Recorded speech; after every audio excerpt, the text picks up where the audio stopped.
الشيطان الرجيم بسم الله الرحمن الرحيم.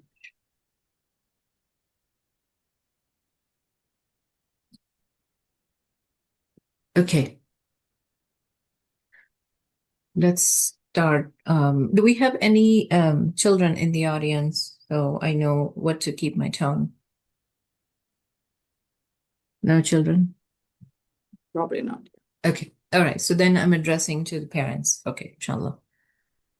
So the topic is food science for life because I saw in TOE's curriculum there was a subject, science, and it's exciting. We can have a sub-subject as food sciences as well. Eating the way we were designed. And we can design in elementary level course, inshallah, from the basics that I'm about to share. My volunteers work hard on it. They helped me put together this presentation. They did lots of edits. So thank you guys. Bismillah. The core philosophy we're going to see is that food is what we need to teach the children is that food is not just calorie, it's an information that goes inside. So our bodies know what to do with it when we give it the right things, right? Then the second message is eat real food because it comes from nature, that how Allah subhanahu wa ta'ala want us to eat. And then the third item is, well, it should be the first item actually, the Quranic law, halal and tayyab. So halal is what's permissible, tayyab is what's pure, wholesome, and nourishing for the body.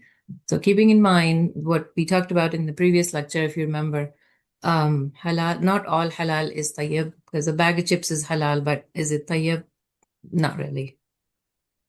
So what is food? The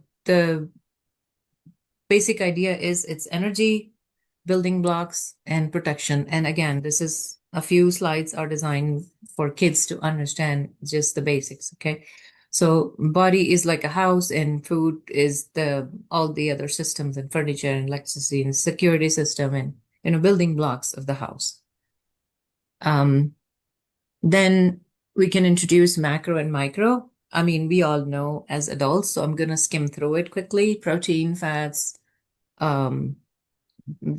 fiber in terms of carbohydrate, and complex carbs are sometimes acceptable as well. I titled it Micronutrient Tiny but Mighty. I thought that was cute. Then real food versus fake food. So real food is tayyab, fake is still halal. There's no pork in it, but not really tayyab. So then again, this is addressing to parents, so I'm skipping through the few slides so we can talk about the actual problems. Food and the brain. This is interesting. Our brain listen to what we eat. So and food affects their mood, focus, and energy. Remember that. Food, focus, and energy. So brain-friendly foods we can introduce to kids as eggs, and it's a mood booster as well, and healthy fats and clean protein. Then brain disruptors are, again, the same thing, endocrine disruptors that we talked about last lecture, endocrine disruptors and neurotoxins, and now there is another category called excitotoxins. Allahu Akbar. They keep adding things to it as I'm asking people to remove it. We keep getting those added to our food. So brain disruptors are sugar, artificial colors, ultra-processed snacks, sodas, fruit juice, all of that together. Then we have, okay, so this is an important one. What does sugar do in the body? When you eat sugar, the blood sugar spikes, the glucose level rise in the body, in blood. Then the brain gets that feel-good signal, the happy signal, the dopamine, burst of dopamine. And it gives you that temporary, the spike, high, we feel high, energetic. But immediately, pancreas start to release insulin. Insulin is a type of hormone. Again, we can explain that to kids, the simple form that it's a hormone that your body releases to balance out the blood sugar. Now we're going to have a huge spike in insulin, but the drop in sugar. So that crash is what's bothersome. So blood sugar drops quickly and then we feel fatigued. So that's where the mood disorders start, right? And then you feel hungry again. So the body signals for more food to raise blood sugar level again, right? Then we have the spike and dip cycle. Yeah. Understanding the insulin. Insulin is a hormone, as I mentioned. It helps lower the blood sugar. Then big sugar intake is big insulin response. And when blood sugar drops, we feel tired, cranky, and hungry again. So what's the takeaway from this sugar spike and dip? It increases cravings for more sugar. It weakens the immune system, and the energy roller coaster causes headache and difficulty concentration, like the focus is gone. Then the obesity is a very much growing concern in our society. Again, excess sugar. I would say it's a bigger pandemic than what we suffered a few years ago, but again, I may be wrong. The liquid calories that we put in sodas, fruit juice, and refined grains, all of the packaged food that we saw in the previous slide, and then ultra processed. Liquid sugar basically tells the brain it doesn't send the signal that I'm full. Protein and fat does. But anything other than protein and fat, there's no signal that goes to the brain that I am full. So we keep eating and we keep drinking and keep gaining because of those empty calories, right? There's no nutrients in it. So remember, there's empty calories in the nutrient dense food. There are two types of food. Oh, we need to add that too in the lesson. Remember that when we're designing the curriculum for kids. Sugar and behavior, the hormone connection. So how sugar affects behavior through hormones? We just saw the cycle. Frequent sugar intake leads to frequent insulin spike. Frequent insulin spikes cause the body to store more fat. The more insulin we have, the more fat the body will store. And then increased fat storage derive more craving and the cycle goes on. It's a vicious cycle. It's very difficult to come out of it. You just have to quit cold turkey. So behavior impact, the same thing. High sugar, energy spike, hyperactivity, high insulin, energy crash, irritability, mood disorder. And then kids get labeled ADHD. High insulin, cravings, frequent snacking, weight gain, mood disorder, all of that. Just keep going on and on and on. Oh, I like this cute picture. Okay, sorry. I get carried away. Okay, halal and tayyib lifestyle. We looked at halal in the beginning, permissible by religion. What's in Quran, and tayyib is pure, clean, and nourishing. It has to be nourishing. It can't be empty calories just because it's halal. Just keep dumping inside. It's our stomach. It's not a trash bin. Halal and tayyib is food cooked meal from scratch. At home. Or I mean, it's okay to go to a restaurant, and as long as you order good good food and not macaroni. And then halal and not tayyib is processed junk food again. Then we have building healthy habits that we can teach kids. You should have protein, fat, and good fiber in your plate, right? Occasional fruits are okay. So the habits that we need to put in is eat slowly, savor every bite, right? Taking time to enjoy the flavor mindfully, not while watching TV or, yeah, not watching TV, playing games, not being engaged somewhere else. So your mind should be in the food. Then drinking water, not with food, of course. I had this presentation run through my nephew, and he was like, make sure you mention that you don't drink with food. Yes, you should stay hydrated, just not with food or right after food. A glass full of water is going to disrupt your digestive system. But yeah, other than when you're eating meal, keep taking water, a sip here and there. Stay hydrated.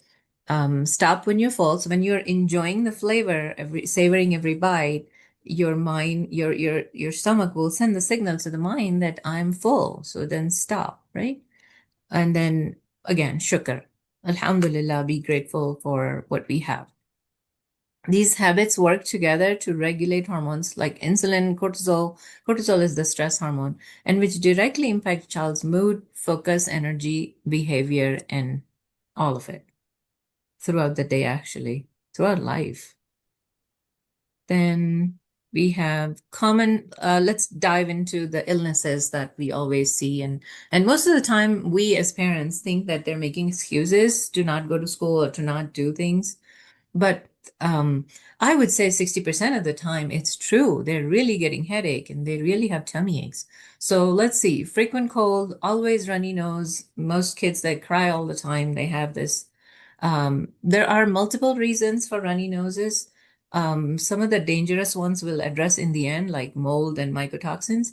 But to begin with, we're just going to go easy and say deficiencies of vitamin D, because of immune system, and then high sugar intake, gut imbalance, poor sleep, food sensitivity.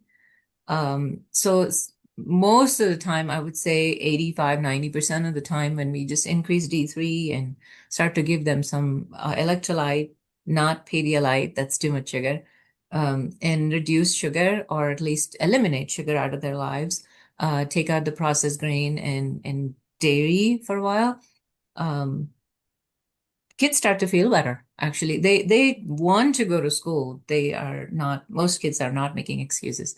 And then again, similarly, the chronic cough, the same thing, dairy sensitivity, viral inflammation. It could be anything, but we just have to make sure that to eliminate some of the allergens, common allergens, and then take care of the deficiencies. All of these issues that I'm going to talk about, there are like 12 of them. It's all basically micro deficiencies, micro macro as well. It's high sugar, low protein, low fat intake, right? So dehydration, iron deficiencies, mostly girls are iron deficient, and then B vitamins are very important, which you need to eat eggs to get all the B vitamins, right? Frequent tummy ache, again, it could be food sensitivity, dairy, gluten, again, blaming grain, gut dysbiosis, constipation. Most kids are so constipated, they don't even remember that they go to bathroom every day. So we just need to, watch out for their well-being and not blame them that they're making excuses. Um, then we have more issues, headache, and see, about 7, 8 years old, um, kids start to get ankle pain, and doctors just label it growth pain. Like, okay, but how do we solve that growth pain, even if we have it?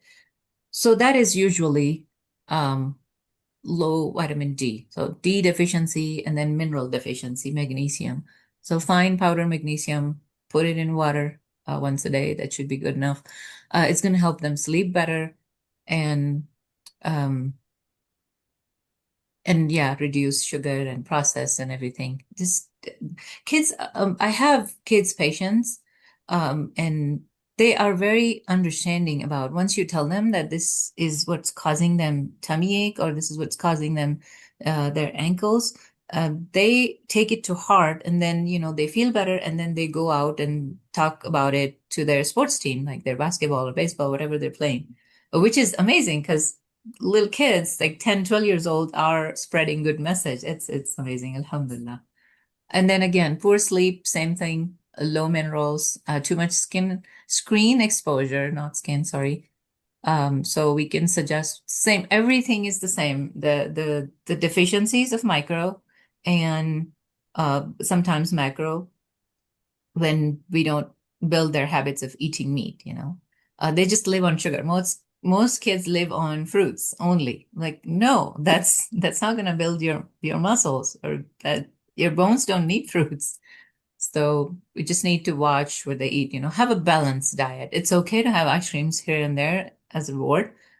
Um, then constant hunger, constantly snacking, that's also contribute to gut imbalance, yeast overgrowth, and then sugar craving, and again, the vicious cycle start, right? Then we have, more of those. The eczema, yeah, most kids get that. Again, it's a food sensitivity. Um, there are so many chemicals, natural pesticides in plant food, which contributes to eczema. that just need to do an elimination diet and slowly fix the gut, and then slowly add things back into the diet. And most of the time, kids do just fine. And then again, allergies. We'll talk about allergies again in the end. Uh, it's mostly mold, and we don't realize it. Same thing. Immune dysregulation causes allergies. Frequent cavities, we all know why. And then constipation, we addressed it. Let's see. Okay, so the four root causes of children's health issues: deficiencies, macro and micro, and mostly it's vitamin D. That solves pretty much 80% of the stuff. Then excess, overload of sugar, unhealthy chemicals in the body, and then imbalance, the gut bacterias, and then environmental toxins, the outside exposures that mostly we cannot control, right? We have immune dysregulation. So when immune system is underactivated, um, kids get frequent infections, any viral, bacterial, all kinds of infections. They're always taking antibiotics, and which mess with their gut, which mess with their mood, and everything just connected all together. So immune system underactive leads to infections. Then it become overactive, causes allergies like eczema, asthma, all kinds of allergies. And then when the immune system is misguided, like dysregulated, um, it feels like autoimmune issues. And we all know what autoimmune is. Mostly it affects your thyroid, and there are 190 official illnesses registered under autoimmune. I was really surprised to see. Um, so one of the examples is celiac, that again, eliminate grain and processed, and we should be fine. The signs, common signs, I'll send these slides over in the group. If people have time, nothing else to do, they can read through the common signs. Pain, bloating, weight, either gain or loss, not building healthy muscles, and always tired, don't feel like doing anything except for just sitting around and playing video games and binge watching Netflix. The contributors we all know: grain, gut dysfunction, and then um, how do we help it? That's what I've been talking about for the past 20 minutes. We have more issues. There is a thyroid autoimmune condition. Some of the girls I've seen get Hashimoto's, and most boys get Graves. That's hyperthyroid, and they're just not able to build any muscles until we eliminate dairy and grain out of their life and add some protein and healthy fats. They start to gain weight.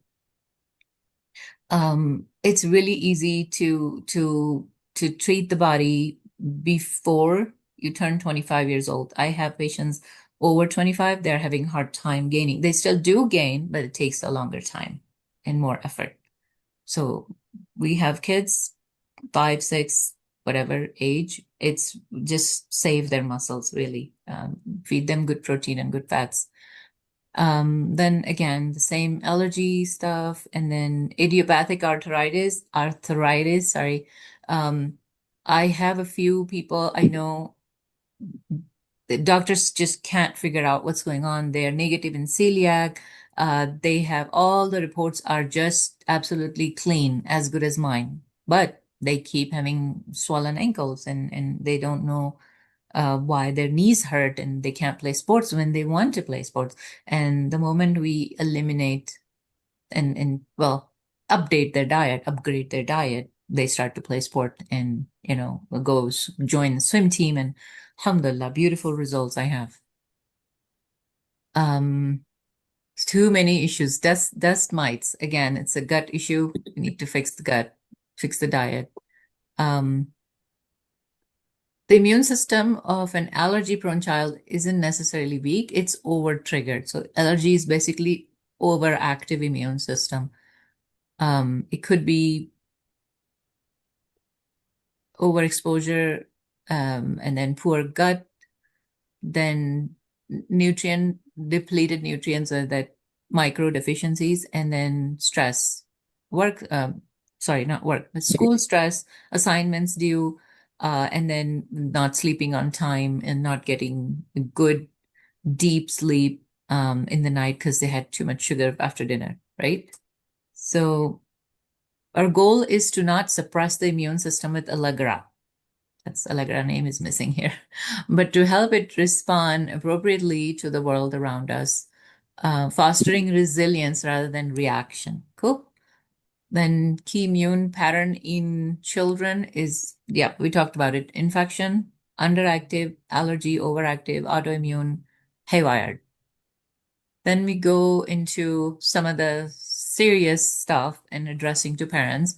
The basic idea is just understand the condition is what is ASD, autism spectrum, challenge with communication, behavioral, sensory processing, and then ADHD. Like pretty much every other kid is ADHD. Like if I take that test, I will also be qualified as ADHD. Well, not qualified, but diagnosed. Sorry.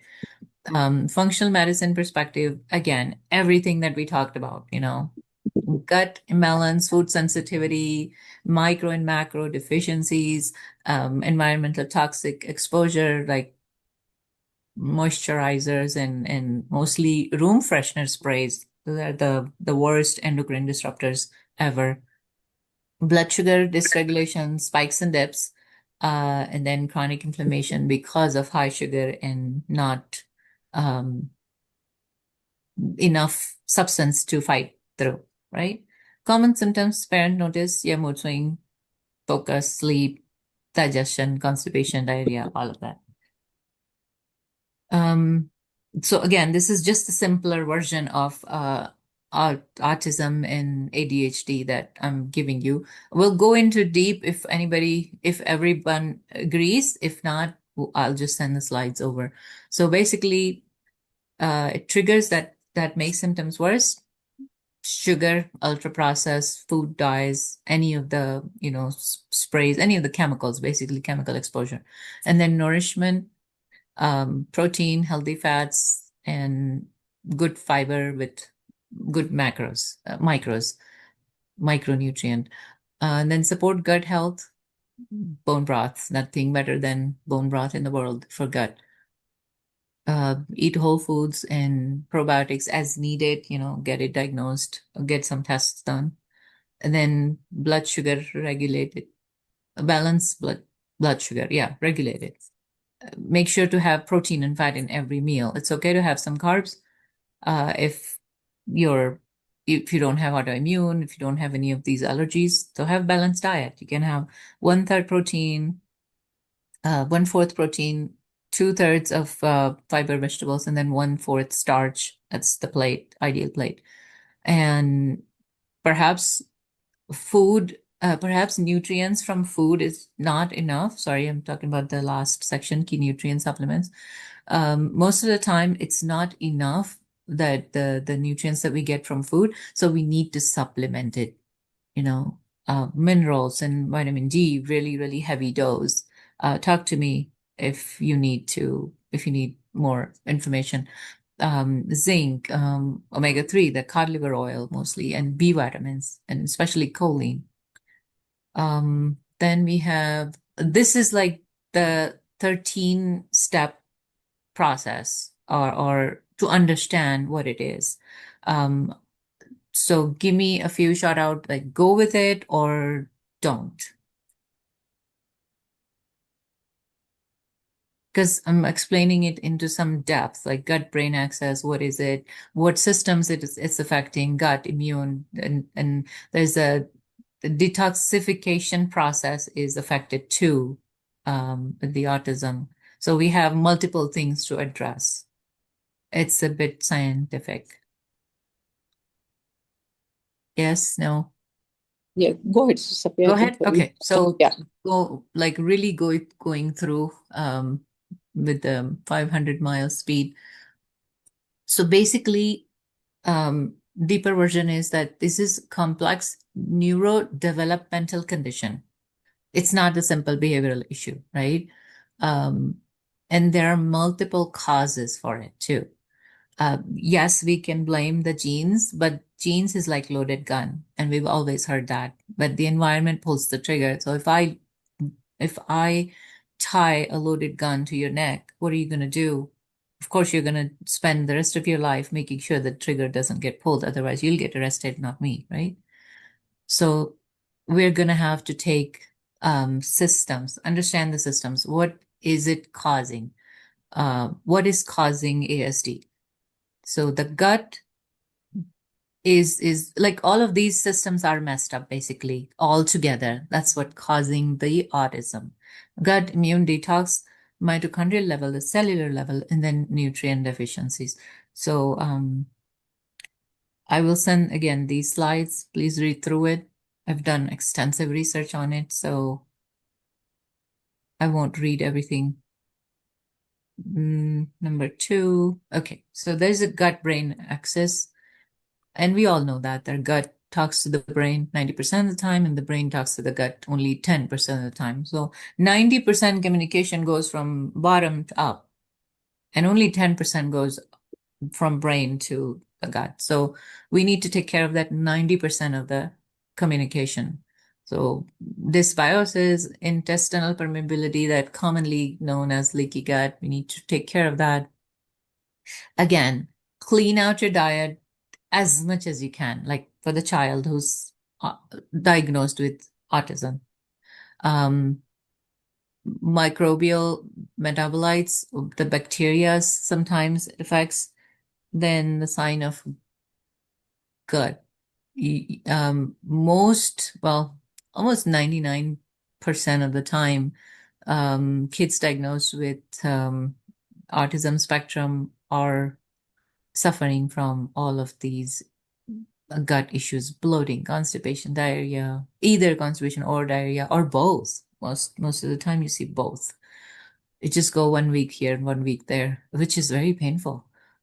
And yes, all they want is sugar, total sugar craving, and always on antibiotics because they have allergies or like pretty much everything. So antibiotics don't really help with the gut either. So we need to add some probiotics and like individualized plan. I'm not suggesting that go and start to give probiotics to your autistic child.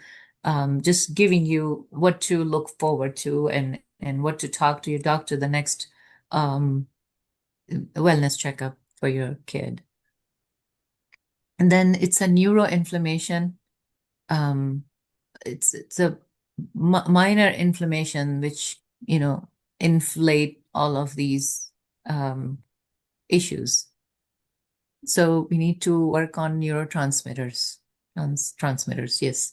Food sensitivity again, environmental toxins. Have I mentioned food sensitivities and environmental toxins so far like 100 plus times already in the last 38 minutes?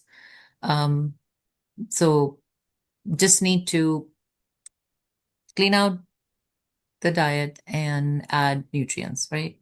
Mitochondrial dysfunction, the cellular level, fatigue, and developmental delays come from there. So we need to add, B vitamins here to assist the mitochondria. Then we have nutrient deficiencies. Take this seriously especially with ASD patients, ASD children, right? Even adults, if they're diagnosed with it and they're aware of it.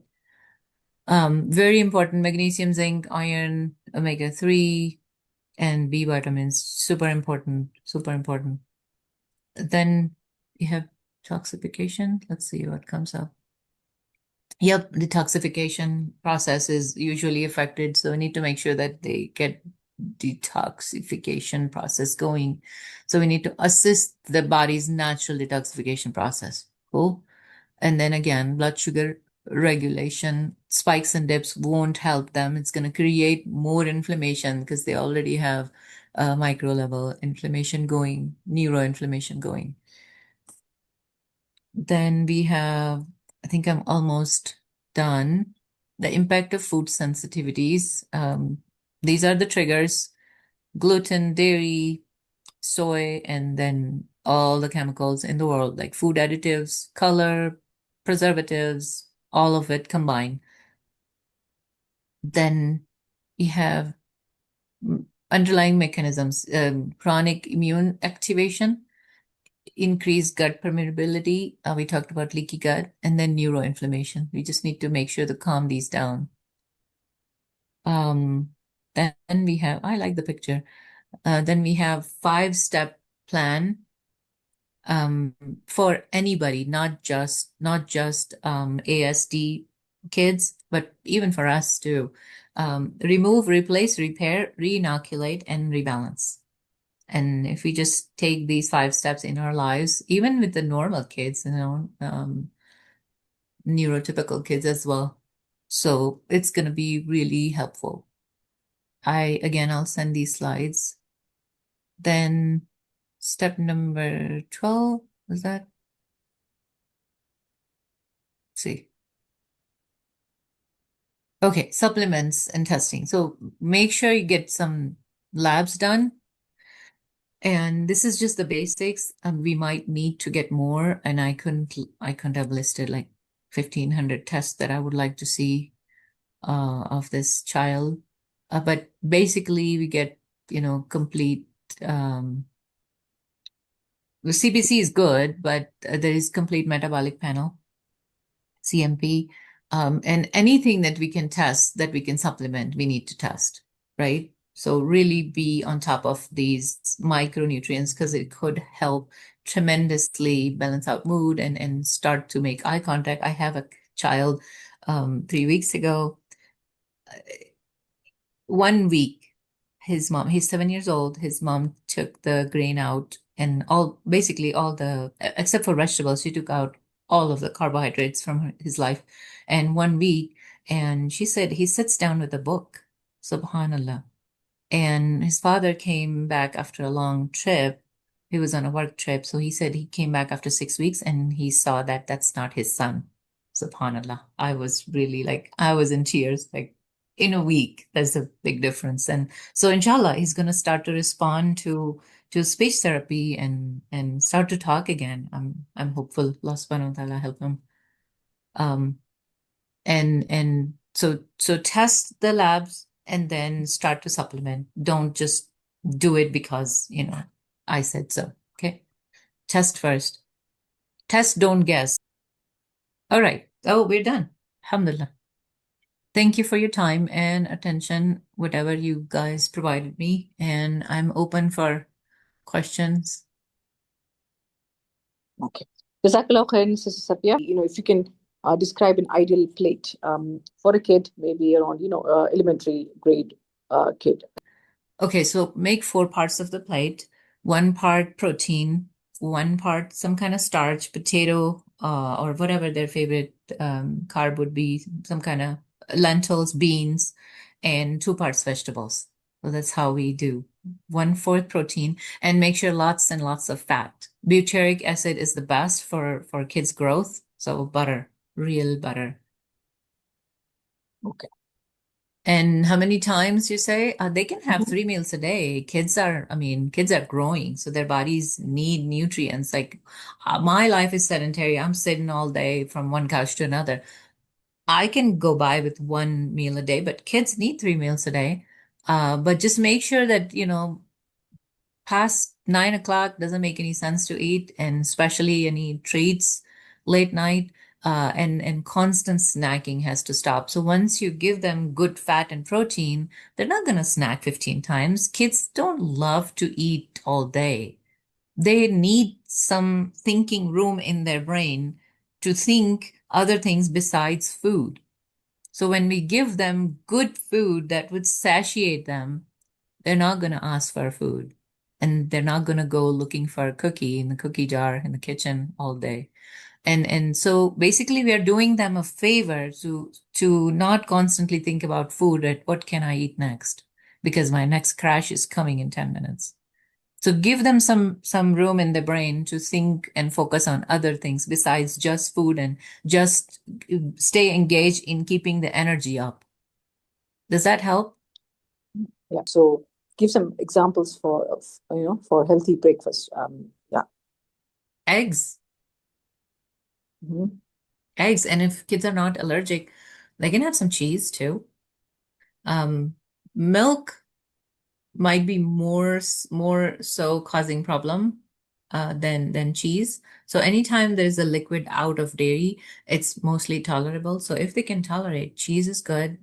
Mostly eggs is good. I say the leftover dinner should be your breakfast. So meat, kebab, mostly we all have kebabs in the refrigerator, freezer, right? Um, what other protein? I don't know if chicken would be good for breakfast. I've not seen anyone eating chicken, but just stick with eggs and cheese if they can tolerate, if there's no issues with dairy. Egg sprout. Oh yeah, sprouts. Yeah, beans. Sprouted mung beans are good, but like eggs, please, just eggs. 3 eggs, 2 eggs, whatever. Boil, half fry. When you take the egg yolk in its liquid form, you get all the B vitamins.